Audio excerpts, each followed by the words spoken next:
Good morning, everyone, and welcome to Think Future. My name is Calabucas, and once again, we're coming at you live from deep in the heart of Silicon Valley, California. We're talking innovation startups of the future, not necessarily those, and not necessarily in that order. If you're watching on YouTube, smack that subscribe button and hit that bell so that you get notified when a new show comes up. And if you're listening on your favorite podcast service, please subscribe and drop a review on Apple Podcasts. I'd greatly appreciate it. So, what was I going to talk about today? Oh yeah, words. Words are really interesting, aren't they? I mean, I thought for some reason that we'd be beyond words right now, but we're nowhere beyond words. In fact, if anything, words are more important than anything. And I'll tell you why words are more important than anything. Because a word, an exact word, an exact phrase is key to matching. And the reason why I say that is that many of the things that we do nowadays involve matching. We need to match a buyer and a seller. We need to match a job with an employee. We need to match a person with another person on a dating site. Matching is extremely important nowadays. Because we're talking about marketplaces, we're talking about connecting things together, we're talking about connecting people together. If you think about it, Lyft, Uber, Airbnb, all these things are super attenuated matching services. They need to match one person with another person. And all these things match one person with another person. When I run an ad on Google AdWords, I'm trying to match another person with me or my business. So matching is incredibly important. And the more accurate the matching is, the better the results. If you go onto Google and you enter a search term and you get crap back that has nothing to do with the search term that you searched for, then obviously you're going to say, well, this is terrible. I don't like this. Matching is super important. And the thing is that matching is almost always done textually.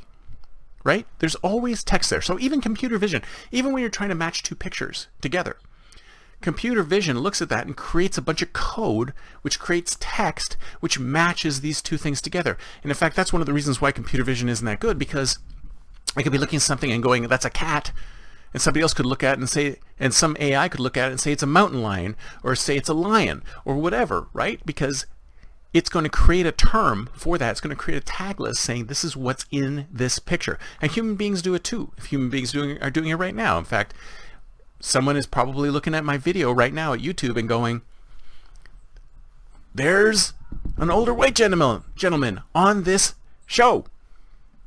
But I digress. Those tags will be attached to the search engine. And the next time somebody searches for that, they'll come up with me. I hope. So matching is incredibly important, and text matching is the most important thing. And the thing is that text matching with AI can actually be more flexible than text matching with humans. Because if you think about it, only if you know what the range of matches could be, then only if you know what those range of matches could be, would you be able to make that fuzzy match, and then a fuzzy match which actually might work. I'll give you an example. Let's say you are an HR person and somebody wants to hire a product manager, right? So you put down product manager as the title of the job posting. And you'll get resumes for project managers, you'll get resumes for program managers, and you'll get resumes for startup founders, and you'll get resumes for all these people who are not specifically product managers. It doesn't actually say product manager or product management on their resumes. But a project manager, a program manager, a startup founder, a lot of these people can do product management. In fact, it's the exact same thing. The only difference is the terminology. If you get the term wrong, then there's no match. Now, if you had a educated HR person they would be able to know that a product manager can be a project manager and a program manager and a startup founder, and all those types of people could become, or they have the set of skills that's required to become a product manager. But because it doesn't say product manager, if they're not skilled and know that that set of skills, that bubble of skills, can fall under all of these categories, then they'll probably look at that resume and say, oh, it doesn't say product manager, we can't hire this person. And the prospective employee is out in the cold because they didn't put the right terms in their resume. And it might even be worse for ATSs, because the ATSs are also looking for exact terms.